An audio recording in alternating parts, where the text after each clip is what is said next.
નમસ્કાર વિદ્યાર્થી મિત્રો, ધોરણ 11 સાયન્સ રસાયણ વિજ્ઞાન પ્રકરણ 1ના લેક્ચર નંબર 14ની અંદર આપણે જુદી જુદી સાંદ્રતાની સાપેક્ષના દાખલા ગણીએ. સાંદ્રતાના સૂત્રોની આપણે જો વાત કરીએ તો ગઈકાલે પણ મેં તમને થોડીક આટલી વાત કરી હતી કે કોઈ પણ દ્રાવણ હોય તો એમાં દ્રાવ્ય અને દ્રાવક ભેગું થઈ અને દ્રાવણ બને, અને આ દ્રાવણમાં આ દ્રાવ્યના પ્રમાણને આપણે સાંદ્રતાથી દર્શાવીએ છીએ. આપણે ઉદાહરણની પણ વાત કરી હતી કે ખાંડને લઈને પાણીમાં ઓગાળીને ખાંડનું દ્રાવણ બનાવીએ ત્યારે આ દ્રાવણની સાંદ્રતાને આપણે જુદા જુદા 7 અને 8 એકમમાં દર્શાવીએ. મોલારિટી, નોર્માલિટી, મોલાલિટી, મોલ અંશ, percentage weight by weight, percentage weight by volume અને પરસન્ટેજ વોલ્યુમ બાય વોલ્યુમ. આ બધાના સૂત્રોની વાત કરી હતી. તો મેં તમને 8 સૂત્રો યાદ રાખવાના કીધા હતા કે મોલારિટી એટલે દ્રાવ્યનું વજન ગુણ્યા 1000 છેદમાં દ્રાવ્યનું આણ્વીય દળ અને દ્રાવણનું કદ. જો 1000 લખ્યું હોય તો કદ mlમાં લેવાનું અને 1000 ન લખ્યું હોય તો કદ લીટરમાં લેવાનું. મોલાલિટી માટે દ્રાવ્યનું વજન અને દ્રાવકનું વજન એટલે દળ લઈએ. અહીંયા દળની સાપેક્ષે દળનો ગુણોત્તર છે એટલે મોલાલિટી કહેવાય. પરસન્ટેજ વેઇટ બાય વેઇટમાં દળની સાપેક્ષે દળ છે. વેઇટ બાય વોલ્યુમમાં દળની સાપેક્ષે કદ અને વોલ્યુમ બાય વોલ્યુમમાં દળની સાપેક્ષે કદ. આ ઉપરાંત એક એકમ હતો કે મોલ અંશ બરાબર આપણે લખતા હતા ઘટકના મોલ છેદમાં કુલ મોલ. મોલ અંશનું સૂત્ર આપણે લખીએ છીએ ઘટકના મોલ છેદમાં કુલ મોલ, અને એની સાપેક્ષે કોયડો 1.6 આપણે ગણ્યો હતો. આજે આપણે 1.7ની વાત કરીએ અને 1.7 અને 1.8 કોયડાને સમજીએ. સમજણની દ્રષ્ટિએ આ ચેપ્ટર આજે અહીંયા પૂરું થશે. પછી સ્વાધ્યાયના પ્રશ્નો હું તમને તમારી રીતે આપું ગણવા માટે, અને એક વધારાનો દાખલો છે એ પણ હું તમને શીખવાડીશ કે એક એકમમાંથી બીજા એકમમાં કઈ રીતે જઈ શકાય છે. તો એની સાપેક્ષના દાખલાની વાત કરીએ એ પહેલાં આજે કોયડો 1.7 ભણીએ. તો કોયડો 1.7માં કીધું છે 4 ગ્રામ NaOH ને, એટલે NaOHનું આપણને દળ આપ્યું 4 ગ્રામ, પૂરતા પાણીમાં દ્રાવ્ય કરીને, એટલે આપણે પાણીમાં લઈને દ્રાવ્ય કરી નાખ્યું છે, અને 250 ml દ્રાવણ બનાવ્યું છે. તો દ્રાવણનું આપણને કદ આપ્યું છે. તો આ દ્રાવણની મોલારિટી ગણો. મોલારિટી એટલે કેપિટલ M ગણવાનું. તો અહીંયા જોઈએ દ્રાવણનું કદ આપણને mlમાં આપ્યું, એટલે આ સૂત્રનો ઉપયોગ કરીશું કે દ્રાવ્યનું વજન ગુણ્યા 1000 છેદમાં દ્રાવ્યનું આણ્વીય દળ ગુણ્યા દ્રાવણનું કદ. તો આજે આપણે આ સૂત્ર પ્રમાણે લખીએ કે મોલારિટી બરાબર દ્રાવ્યનું દળ ગ્રામમાં ગુણ્યા 1000 છેદમાં દ્રાવ્યનું આણ્વીય દળ ગુણ્યા દ્રાવણનું કદ mlમાં. તો હવે આપણે દરેકની વાત કરીએ તો દ્રાવ્યનું દળ, તો દ્રાવ્યનું દળ એટલે NaOHનું દળ. તો NaOHનું દળ આપણને આપ્યું 4 ગ્રામ. દ્રાવણનું કદ આપણને આપી દીધું 250 ml.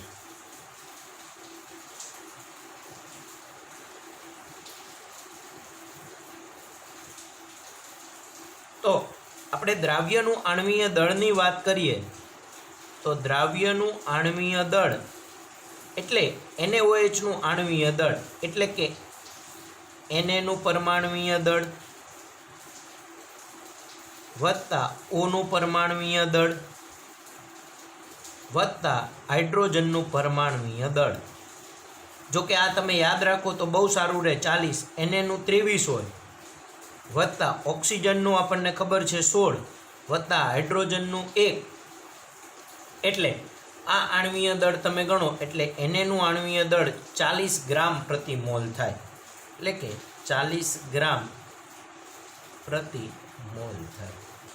હવે બધાને સૂત્રમાં મૂકી દઈએ તો આપણને NaOH નું દળ આપ્યું 4 ગુણ્યા 1000 છેદમાં આણ્વીય દળ 40 ગુણ્યા દ્રાવણનું કદ 250 અને આનો આપણે ગુણાકાર ભાગાકાર કરીએ એટલે આ 4 4 ઉડી જાય, આ 250 અને આ 100 એક એક મીંડું જાય એટલે આપણે આ જવાબ આવે 0.4 મોલ પ્રતિ litre, mall into litre inverse.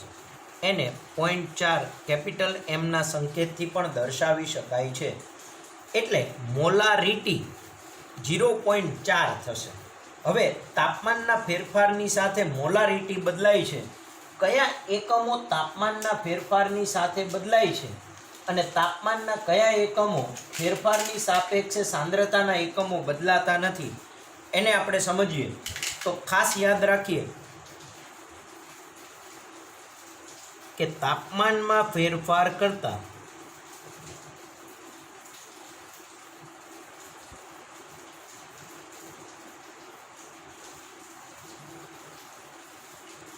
કદમાં ફેરફાર થાય છે.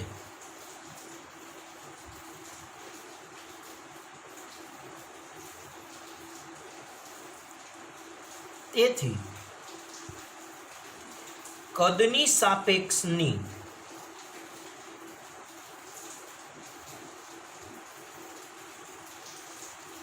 સાંદ્રતાના મૂલ્યમાં ફેરફાર થશે. તો કદની સાપેક્ષની સાંદ્રતા કઈ કઈ? તો મોલારિટીમાં જો કદ છે, પછી આ વેઇટ બાય વોલ્યુમમાં કદ છે, વોલ્યુમ બાય વોલ્યુમમાં કદ છે ને નોર્માલિટીમાં કદ છે. એટલે કેમાં કેમાં તાપમાનમાં ફેરફાર થતા? તો મોલારિટી કેપિટલ એમ, પછી નોર્માલિટી, આ મેં તમને અત્યારે ભણાવી નથી પણ અત્યારે યાદ રાખો, normality capital N, percentage weight by volume અને પર્સન્ટેજ વોલ્યુમ બાય વોલ્યુમમાં ફેરફાર થાય. તાપમાનમાં ફેરફાર થાય તો આ બધી સાંદ્રતાના મૂલ્યમાં ફેરફાર થાય છે. પણ તાપમાનમાં ફેરફાર થતા પદાર્થના દળમાં ફેરફાર થતો નથી. કદાચ તમે તાપમાનમાં ફેરફાર કરી નાખો તો દળમાં ફેરફાર થતો નથી. તો દળની સાપેક્ષની જે સાંદ્રતાના એકમો છે એ બદલાતા નથી. તો એને આપણે અહીંયા લખીએ કે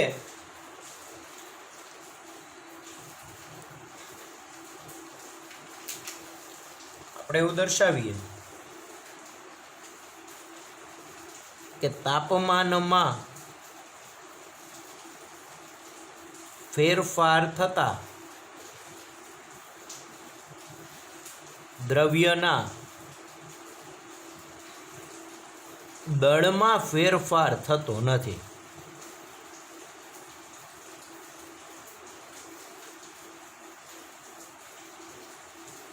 તેથી દળની સાપેક્ષના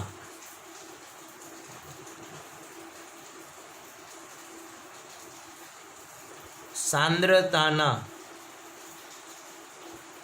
મૂલ્યમાં ફેરફાર થતો નથી.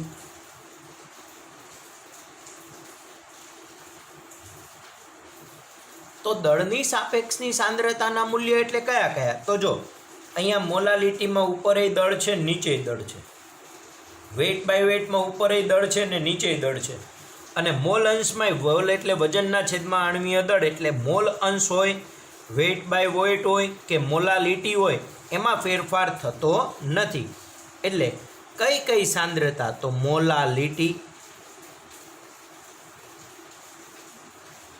Small m, percentage weight by weight અને મોલ અંશ તાપમાનની સાપેક્ષે બદલાતા નથી.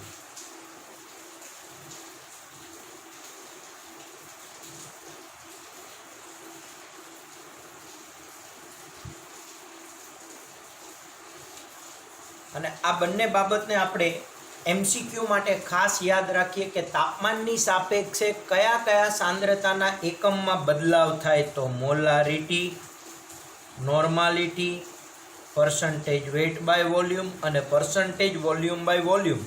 તાપમાનમાં ફેરફાર થતાં, તાપમાન બદલાતા આ સાંદ્રતાના મૂલ્યમાં ફેરફાર થાય છે, જ્યારે molality, percentage weight by weight અને મોલ અંશ તાપમાનમાં ફેરફાર થતાં બદલાતા નથી. MCQ માટે આ મોસ્ટ IMP છે અને ખાસ યાદ રાખજો, પરીક્ષામાં આ બે વસ્તુની જરૂર તમારે હંમેશા પડશે. સાથે સાથે ધોરણ 12 સાયન્સના કન્સેપ્ટમાં પણ આપણે આની જરૂર પડશે. એટલે આ એક વાતને આપણે ખાસ યાદ સમજી આટલી બાબતને ખાસ તૈયાર કરજો. કોણ તાપમાનની સાપેક્ષે બદલાય, તો આ તાપમાનની સાપેક્ષે બદલાય અને આ તાપમાનની સાપેક્ષે બદલાતા નથી. આ બે બાબતને યાદ રાખી અને આપણે કોયડો 1.8ની ગણતરી કરીએ.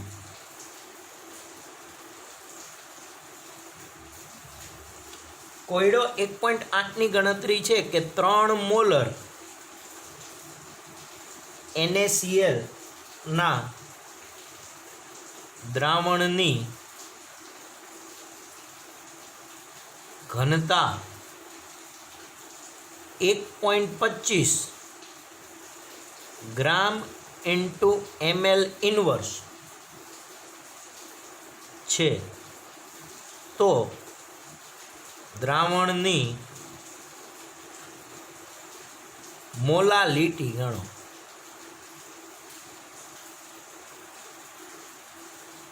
દ્રાવણની મોલાલિટી ગણો. હવે આપણને દ્રાવણની મોલાલિટી ગણવાનું કીધું છે. ટેક્સ્ટબુકમાં આપ્યું છે એના કરતાં થોડુંક વ્યવસ્થિત રીતે શીખીએ. ટેક્સ્ટબુકમાં જે આપેલું છે એના કરતાં તમને થોડુંક વ્યવસ્થિત રીતે શીખવાડું તો મોલારિટીનો મતલબ થાય મોલ પ્રતિ લીટર. તો આપણે 1 લીટર દ્રાવણ માનો કે ધારી લઈએ. હવે મોલાલિટી ગણવું છે તો મોલાલિટીનું પહેલાં સૂત્ર લખીએ, પછી આ બાજુ એની સાપેક્ષે ગણી અને કિંમતો મૂકી અને મોલાલિટી શોધીએ. તો મોલાલિટી એટલે દ્રાવ્યનું વજનના છેદમાં આણ્વીય દળ, વજનના છેદમાં આણ્વીય દળને મોલ કહેવાય. તો મોલાલિટી બરાબર આપણે એવું પણ લખી શકીએ કે દ્રાવ્યનો આ મોલ ગુણ્યા 1000 છેદમાં દ્રાવકનું દળ ગ્રામમાં. આવું કેમ લખ્યું તો તમને બધાને ખબર છે કે આપણે લખીએ કે મોલ બરાબર શું લખાય, તો વજનના છેદમાં આણ્વીય દળ. કોઈ પણના મોલ ગોતવા હોય તો મોલ બરાબર જે તે ઘટકનું વજન છેદમાં એનું આણ્વીય દળ, એટલે એના મોલ મળી જાય. આટલા સૂત્રને આપણે હંમેશા યાદ રાખીશું. તો અહીંયા દ્રાવ્યનું વજન અને દ્રાવ્યનું આણ્વીય દળ છે, એટલે વજનના છેદમાં આણ્વીય દળ માટે આપણે મોલ લખી નાખ્યું ગુણ્યા 1000 છેદમાં દ્રાવકનું દળ. હવે આને ગણવા માટે આપણે માનો કે ધારી લઈએ, આ બાજુની સાઈડ બધી કિંમત ગોતી લઈએ, દ્રાવ્યના મોલ ગોતીએ અને દ્રાવકનું દળ ગોતીએ. જો દ્રાવ્યના મોલ અને દ્રાવકનું દળ મળી જાય તો આપણને મોલાલિટી મળી જાય. તો પહેલાં દ્રાવ્યના મોલ ગોતીએ. હવે જો તમને અહીંયા 3 મોલર NaClના દ્રાવણની ઘનતા આપી છે, તો આપણે પહેલાં થોડુંક એને રફમાં સમજીએ અને પછી હું તમને ગણાવું. તો હવે આપણને 3 મોલર દ્રાવણની સાંદ્રતા આપી છે કે 3 મોલર સાંદ્રતા છે. આનો મતલબ થયો 3 મોલ પ્રતિ લીટર. એટલે કે આ દ્રાવ્ય અને આ દ્રાવણ. તો જો 1 લીટર દ્રાવણ લઈએ તો દ્રાવ્યના 3 મોલ છે. હવે આપણને એવું કંઈ નથી કીધું કે દ્રાવણ 5 લીટર લીધું, 10 લીટર લીધું, તો આપણે હંમેશા 1 લીટર દ્રાવણ ધારી લઈએ. તો 1 લીટર દ્રાવણમાં દ્રાવ્યના 3 મોલ રહેલા છે. 1 લીટર દ્રાવ્યમાં 1 લીટર દ્રાવણમાં દ્રાવ્યના 3 મોલ રહેલા છે. તો મોલ ઉપરથી આપણે ગણીએ તો અહીંયા મોલ 3 મૂકીને આપણે ગણી શકીએ. હવે માનો કે કોઈ એમ કે સાહેબ એવું નથી કરવું, મારે મોલાલિટીનું આ જ સૂત્ર લખવું છે કે મોલાલિટી બરાબર દ્રાવ્યનું વજન ગુણ્યા 1000 છેદમાં આ મોલના બદલે આપણે લખી નાખીએ દ્રાવ્યનું આણ્વીય દળ ગુણ્યા દ્રાવકનું દળ ગ્રામ. હવે કોઈ એમ કે સાહેબ મારે તો આ જ સૂત્ર વાપરવું છે, તો આ સૂત્રની મદદથી એ ગણાય, નાની મદદથી એ ગણાય. આપણે બેયની સાપેક્ષે સમજીએ તો 1 લિટર દ્રાવણમાં દ્રાવ્યના મોલ કેટલા થયા? 3. હવે તમને એટલી તો ખબર પડે કે NaCl નું દ્રાવણ છે એટલે NaCl વત્તા H2O હોય છે. NaCl દ્રાવ્ય થયો અને H2O દ્રાવક થયો અને બન્યું NaCl નું દ્રાવણ. તો 1 લિટર દ્રાવણમાં 3 મોલ દ્રાવ્ય છે. હવે આપણે દ્રાવકનું દળ જોઈએ છીએ. જો દ્રાવ્યના મોલ તો મળી ગયા 3, હવે દ્રાવક એટલે પાણીનું વજન જોઈએ તો આપણને આ દ્રાવણની ઘનતા આપી છે 1.25 ગ્રામ પ્રતિ ml. તો આપણે એવું ધારીએ કે ધારો કે 1 લિટર દ્રાવણ છે તો આપણે એમાં 3 મોલ લખી નાખીએ.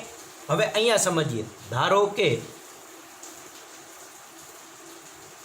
3 મોલર NaCl નું 1 લિટર દ્રાવણ છે.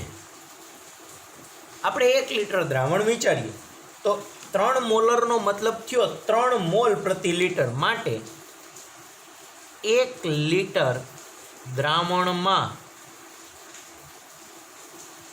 NaCl ના 3 મોલ હશે. તો 1 લિટર દ્રાવણમાં NaCl ના મોલ મળી ગયા.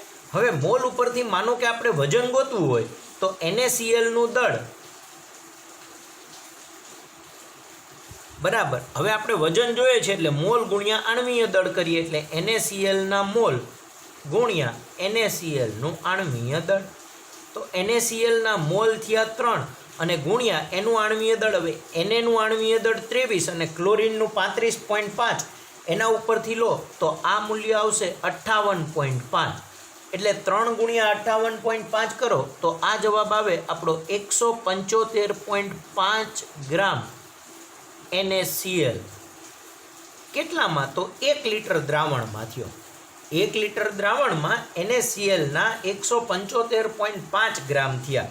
હવે આ દ્રાવણ આવ્યું એમાં NaCl નું વજન મેળવ્યું આપણને 175.5 ગ્રામ. હવે આપણે આનું વજન જોઈએ છે, આટલા ગ્રામ છે. તો આપણે H2O નું વજન જોઈએ છે તો આપણને દ્રાવણનું વજન મળી જાય તો એમાંથી NaCl નું વજન બાદ કરીએ તો આપણને H2O નું વજન મળી જાય. તો દ્રાવણનું વજન મેળવવા માટે આપણે ઘનતાનો ઉપયોગ કરીએ કે 1 લિટર દ્રાવણ બરાબર 1000 ml દ્રાવણ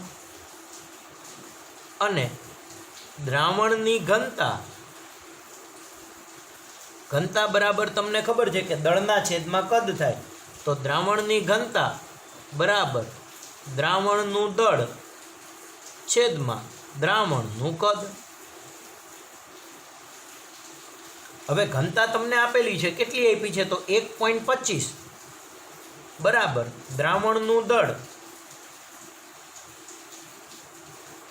ગુણ્યા દ્રાવણનું કદ આપણે ધારી લીધું હતું 1000 ml અને આનો એકમ પણ ગ્રામ પ્રતિ ml જ છે, ગ્રામ પ્રતિ મિલીલીટર.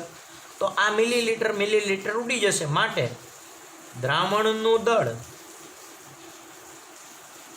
બરાબર 1.25 ગુણ્યા 1000 એટલે કે 1250 ગ્રામ દ્રાવણ થશે. તો આપણને દ્રાવણનું દળ મળી ગયું 1250 ગ્રામ. હવે 1250 ગ્રામ કોનું દળ મળ્યું? તો દ્રાવણનું. તો આપણે દ્રાવકનું દળ જોઈએ છે. અહીંયા 1250 નહીં મૂકવાના, ધ્યાન રાખજો, તમારી બહુ મોટી ભૂલ થાય છે. અહીંયા આપણે દ્રાવણનું દળ મેળવું અને અહીંયા દ્રાવકનું દળ જોઈએ છે. સૂત્રમાં દ્રાવકનું દળ જોઈએ છે. તમે ભૂલ એ કરો છો કે આ સીધું દળ તમે અહીંયા મૂકી દો છો, સીધું દળ તમે અહીંયા મૂકી દો છો એટલે તમારા દાખલામાં ભૂલ પડે છે. તો આપણે હવે દ્રાવકનું દળ જોઈએ તો દ્રાવકનું દળ બરાબર દ્રાવણનું દળ માઇનસ દ્રાવ્યનું દળ. આપણને ખબર છે કે દ્રાવ્ય અને દ્રાવક ભેગા થઈને દ્રાવણ મળે તો દ્રાવકનું દળ બરાબર દ્રાવણ માઇનસ દ્રાવ્ય. હવે દ્રાવણનું આપણે ગોઈતું 1250 ગ્રામ અને દ્રાવ્યનું ગોઈતું આપણે 175.5 ગ્રામ. તો 1250માંથી જો તમે 175.5 બાદ કરો તો આ જવાબ આવશે 1074.5 ગ્રામ. તો આ આપણા દ્રાવકનું દળ મળી ગયું અને આ દ્રાવકના દળને આપણે અહીંયા સૂત્રમાં મૂકી દઈએ તો આપણે લખીએ કે મોલાલિટી સ્મોલ m બરાબર દ્રાવ્યનું વજન 175.5 ગુણ્યા 1000 છેદમાં દ્રાવ્યનું આણ્વીય દળ. તો દ્રાવ્યનું આણ્વીય દળ લખ્યું આપણે 58.5 ગુણ્યા દ્રાવકનું દળ. દ્રાવકનું દળ થયું 1074.5.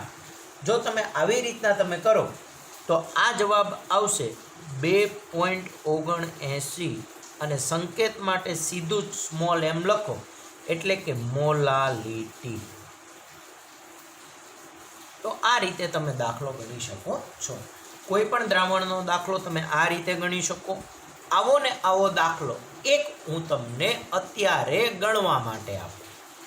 વધારાનો દાખલો કરી અને આપણે એક દાખલો અહીંયા ગણવા માટે તમને આપીએ જેને તમારે બધાએ જાતે ગણવાનો પ્રયત્ન કરવાનો છે.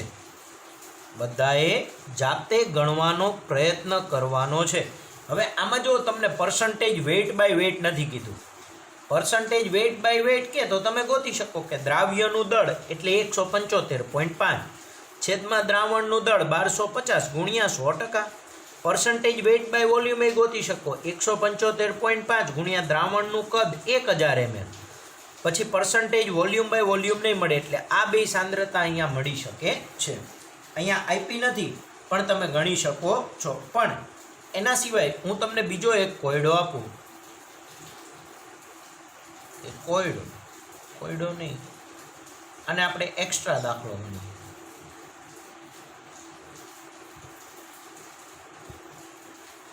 અને આપણે એક્સ્ટ્રા દાખલો ગણીએ અને એવું લખીએ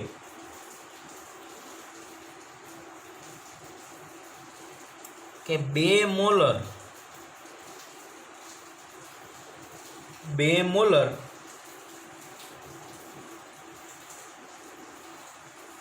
NaOH ના દ્રાવણની ઘનતા 1.15 ગ્રામ પ્રતિ મિલીલીટર છે. તો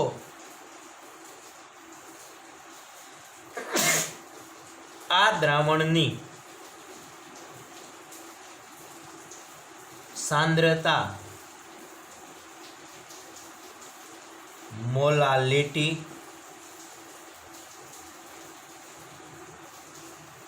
percentage weight by volume અને percentage weight by weight માં ગણો.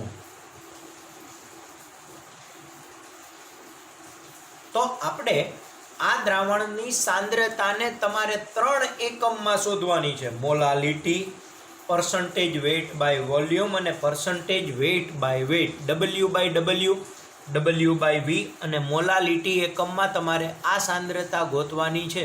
તો આ સાંદ્રતા ગોતવા માટે સેમ 2 મોલર આપ્યું છે એટલે મોલ પ્રતિ લીટર એટલે 2 મોલર પ્રતિ 1 લીટર દ્રાવણ થશે. પછી NaOH નું આણ્વીય દળ આપણે અહીંયા જ ગણ્યું. NaOH નું આણ્વીય દળ 40 થાય એટલે 40 પ્રમાણે લખવાનું. એ 2 ગુણ્યા 40 એટલે 80 ગ્રામ થશે. ત્યારે દ્રાવણનું કદ 1 લીટર થાય. હવે આ ઘનતા આપી છે, ઘનતા ઉપરથી તમે દ્રાવણનું દળ ગોતી લ્યો અને દ્રાવકના દળ માટે દ્રાવણના દળમાંથી દ્રાવ્યનું દળ 80 ગ્રામ જે આવે એને બાદ કરી નાખો એટલે તમને દ્રાવકનું દળ મળી જાય.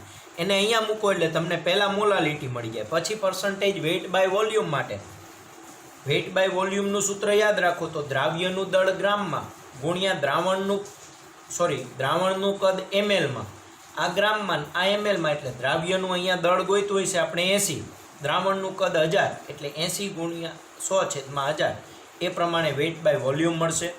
પછી વેઇટ બાય વેઇટ જે કંઈ મળે એ તમે ગોતી નાખો કે દ્રાવ્યનું દળ અને છેદમાં દ્રાવણનું દળ, તો એ દળ ઉપરથી દળનો ગુણોત્તર લઈ અને આપણે અહીંયા વેઇટ બાય વેઇટ પણ ગણી શકીએ છીએ. તો આ દાખલો તમે જાતે ગણજો.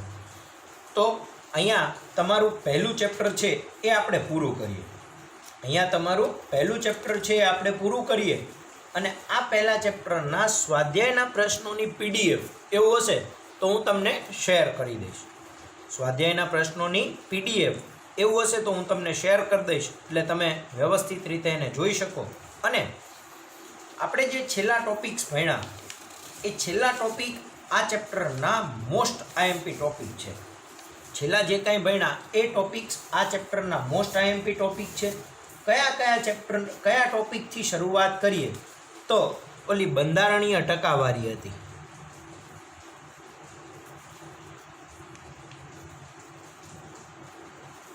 અણુસૂત્ર ઉપરથી પર્સન્ટેજ ગોઈતા આપણે. બંધારણીય ટકાવારીમાં અણુસૂત્ર ઉપરથી પર્સન્ટેજ ગોઈતા. પછી આણ્વીય સૂત્ર અને પ્રમાણ સૂચક સૂત્ર,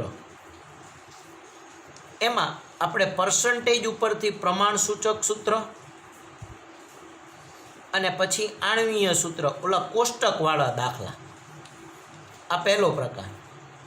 આ બીજો પ્રકાર. ત્રીજો પ્રકાર ભણ્યા આપણે તત્વયોગમિતિયતા. એની સાપેક્ષના ઓલા ઇથેન ને એ બધા દાખલા ગણ્યા કે તમને પ્રક્રિયા આપી હોય ને પ્રક્રિયા ઉપરથી તમારે પ્રક્રિયક અથવા નિપજ ગોતવાનો હોય એના તત્વયોગમિતીય પ્રમાણ ઉપરથી. ચોથો પ્રકાર એટલે સીમિત પ્રક્રિયકના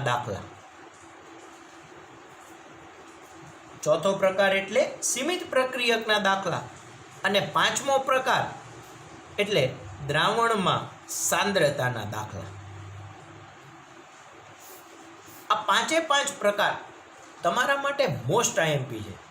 તમારી JEE નીટની એક્ઝામની વાત કરીએ તો આ પાંચમાંથી મિનિમમ 1 થી 2 પ્રશ્નો તમને મળશે જ. એટલે આ પાંચેય પ્રકારના દાખલા લગભગ મેં તમને જે તમે સ્કૂલમાંથી મટીરિયલ લીધું છે એમાં પણ આની સાપેક્ષના ઘણા બધા પ્રશ્નો આપ્યા છે. તો આ બધા પ્રશ્નોને જાતે ગણવાનો પ્રયત્ન કરો. જ્યાં તકલીફ પડે ત્યાં એવું લાગે તો મને પૂછો, ફોન કરો, તૈયાર કરો. અને કદાચ એવું લાગશે તો હું તમને જ્યારે આપણે રૂબરૂ મળીએ ત્યારે પણ શીખવાડીશ. આ પાંચ પ્રકારને હંમેશા યાદ રાખવાનો પ્રયત્ન કરીએ, કારણ કે આને આપણે 2 વર્ષ પછી ઉપયોગમાં લેવાના છે. તો આને બહુ જ વ્યવસ્થિત રીતે તૈયાર કરો. અને આ ચેપ્ટર અહીંયા આપણે પૂરું કરીએ અને નેક્સ્ટ બીજું ચેપ્ટરની આપણે શરૂઆત કરીશું નેક્સ્ટ લેક્ચરથી. પણ આ લેક્ચરને આપણે ચેપ્ટરને પૂરું કરીએ. ખાસ કરીને આ સાંદ્રતાના સૂત્રો જે છે 1, 2, 3, 4, 5, 6 અને 7, આ 7 સૂત્રોને ખાસ યાદ રાખવાનો પ્રયત્ન કરીએ. આમાં એક વધારાનું ઉમેરીએ, હજુ મોલ અંશ પણ ગણો.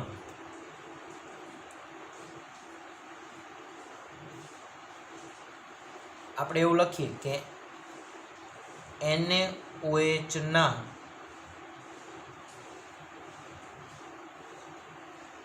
મોલ અંશ પણ ગણો. તો આમાં મોલ અંશ ગણવાનું પણ ઉમેરીએ. આની સાપેક્ષના દાખલા તમારે તૈયાર કરવાના છે. ખાસ યાદ રાખીએ. જો ન આવડે તો તમને સમજાવીશ, શીખવાડીશ, પણ દાખલા કમ્પ્લીટ થઈ જવા જોઈએ. પ્રયત્ન કરજો. સાચો કે ખોટો આવે એની ચિંતા ન કરતા આનો પ્રયત્ન ખાસ કરે બધા જ વિદ્યાર્થીઓ. તો આ 5 પ્રકારને ખાસ યાદ રાખીએ. આટલા સાંદ્રતાના સૂત્રો યાદ રાખીએ. મોલ બરાબર વજનના છેદમાં આણ્વીય દળ, molality, percentage weight by weight, percentage weight by volume અને પર્સન્ટેજ વોલ્યુમ બાય વોલ્યુમને યાદ રાખી અને આજે જે ભણાવ્યું છે એ 2 દાખલા અને વધારાના દાખલાને જાતે ગણવાનો પ્રયત્ન કરો.